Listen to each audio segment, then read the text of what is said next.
देव, आपके पत्रों के उत्तर। खत का जवाब। श्री धर्मवीर जी, आपने पूछा है कि सत्संग का प्रचार कब तक चलता रहेगा, लोगों में सुधार कैसे होगा। इस संबंध में यह कहना कि सत्संग का प्रचार लोगों को अवगुणों से बचाकर उनमें सद्गुणों का प्रवेश कराने के लिए किया जाता है।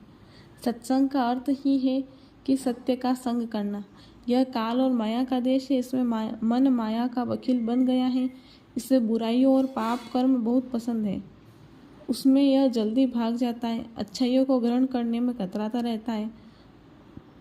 महात्मा धीरे धीरे मन पर रगड़ लगाकर सत्संग में धुलाई सफाई करते हैं।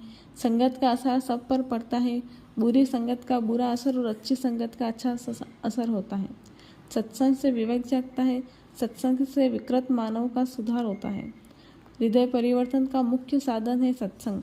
महात्मा हमेशा इस धरती पर रहते हैं, चाहे वे किसी भी रूप में रहें। उनका काम जन जागरण करने का है। वह अपना पूरा जीवन मानवता की सेवा के लिए समर्पित कर देते हैं। अंतिम श्वास तक सत्संग सुनाकर लोगों में अच्छे संस्कार डालते हैं। अच्छे संस्कार पड़ जाने पर लोगों का विचार और चिंतन बदल जाता है।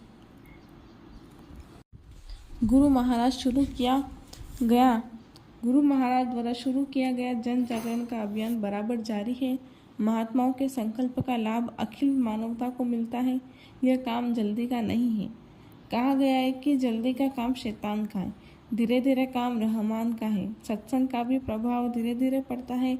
विकृत मानव समाज का सुधार सत्संग के द्वारा ही होगा।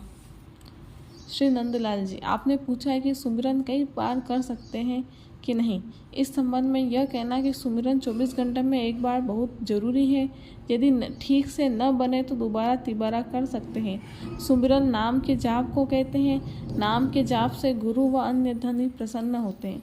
जब प्रसन्न हो जाएंगे तो उनका मुंह खोल देंगे, क्योंकि आगे का रास्ता हर धनी के मुंह से होकर जाता है। जब तक वह अपना मुंह नहीं खोलेंगे आगे कोई जा नहीं सकता। जब तक सुमिरन पक न जाए तब तक कई बार करने से अभ्यास बढ़ता है, एकाग्रता आती है। अधिक बार सुमिरन करना कभी नुकसानदेह नहीं है। जितना अधिक बार करोगे उतनी एकाग्रता होती जाएगी। श्री किरण पाल जी, आपने पूछा है कि सत्संगी बनना कितना कठिन है। इस बारे में कहना है कि सत्संगी बनना मुश्किल नहीं, आसान काम है। हमारा सब संसारी काम जीवात्मा की चेतनता से चेतन होकर मन करता है। सारा खेल मन का है। मन को साधना, मन को जीतना मुश्किल काम बताया गया है। इसी मुश्किल काम को सरल से सरल उपाय करके कर लेना सत्संगी बनने का मुख्य कारण है। सत्संगी हमेशा सत्य का संग करता है। बुरी संगत और बुरे विचारों से हम अपने को बचाता है। समता की दृष्टि रखता है। किसी से ईर्ष्या द्वेष नहीं करता। किसी की निंदा आलोचना नहीं करता, क्योंकि वह समझता है कि निंदा करने से दूसरे का भार लादता है। सत्संगी सबके साथ सरलता का व्यवहार करता है।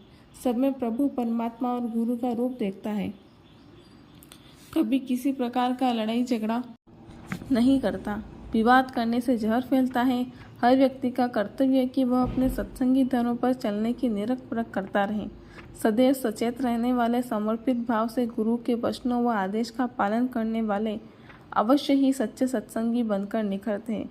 सत्संग के लक्षण प्रकट करने चाहिए। कर्मों की गंदगी से जीवात्मा के आँख कान बंद हो गए। जय गुरुदेव।